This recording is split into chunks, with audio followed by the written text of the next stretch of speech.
हे दोस्तों, welcome back my YouTube channel. ये story बड़ी दर्दनाक कहानी के साथ स्टार्ट होती है। ये राजस्थान के इलाका जो है झुंझुनू झुंझुनू की कहानी है। बड़ी हॉरर कहानी है। ये एक हवेली की कहानी है।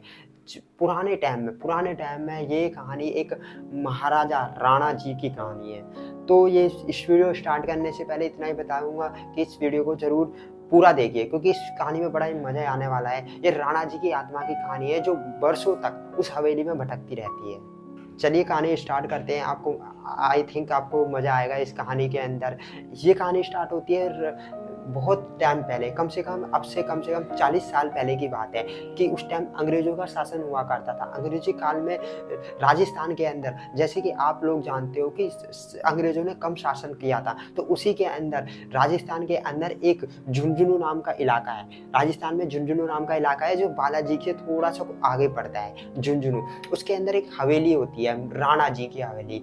उसने राणा जी ने बहुत से इलाकों को जीत रखा था और झुंझुनू के लिए, अपने इलाकों के लिए उसमें बीच में एक हवेली बनाई थी जिसका नाम था राणा जी की हवेली। उसमें बहुत प्रसिद्ध थी उस टाइम में राणा जी की हवेली। राणा जी की जिंदगी ऐसे ही बीत रही थी, धीरे धीरे ऐसे जिंदगी बीती जा रही थी। तो लोगों ने सजेस्ट किया, मतलब वहाँ के गांव वालों ने बोला राणा जी को शादी कर लेनी चाहिए, क्योंकि राणा जी ने बहुत से गढ़ जीत लिए, बहुत से इलाके जीत लिए, तो उनकी शादी हो जानी चाहिए। तो गांव वालों ने मिलके उनके लिए एक पर राणा जी को ये पता नहीं था कि वो राजकुमारी के साथ उनकी शादी होगी तो क्या घटनाएं घटेंगी। वो कुछ भी इन चीज़ों से अनजान थे और राजकुमारी से शादी कर लेते। लेकिन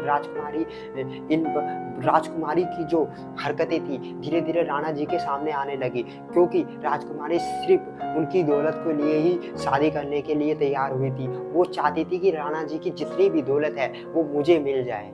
और धीरे धीरे वो हवेली के अंदर नए नए षड्यंत्र रचने लगी। लेकिन राणा जी उनसे बहुत ही प्यार करते थे और इन चीज़ों को इग्नोर करते रहे। लेकिन हद तो तब हो गई जब उस रानी ने अपने ही पति को, राणा जी ने मरने से पहले श्राप दिया कि जो भी इस हवेली में आएगा वो जिंदा नहीं रहेगा, तुम भी जिंदा नहीं रहोगे।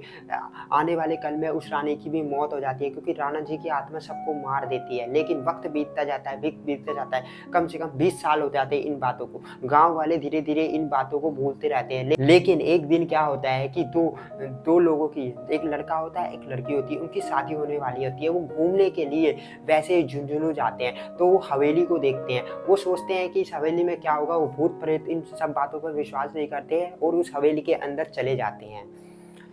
पहले कुछ घंटों तक तो सब कुछ ठीक रहता है। एक दिन बीत जाता है, सब कुछ ठीक रहता है, पर धीरे धीरे उनके सामने अजीबोगरीब लड़के का नाम रजत होता है, लड़की का नाम रीना होता है।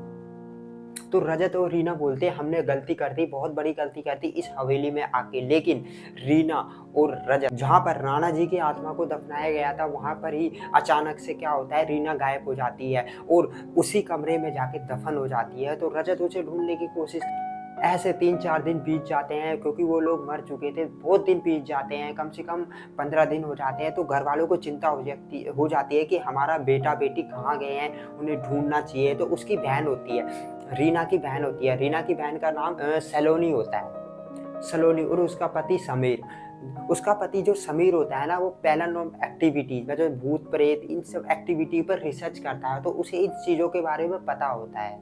तो उसे ढूंढने के लिए जो सलोनी और समीर और अपने 3-4 दोस्तों को उस हवेली के अंदर लेके जाता है।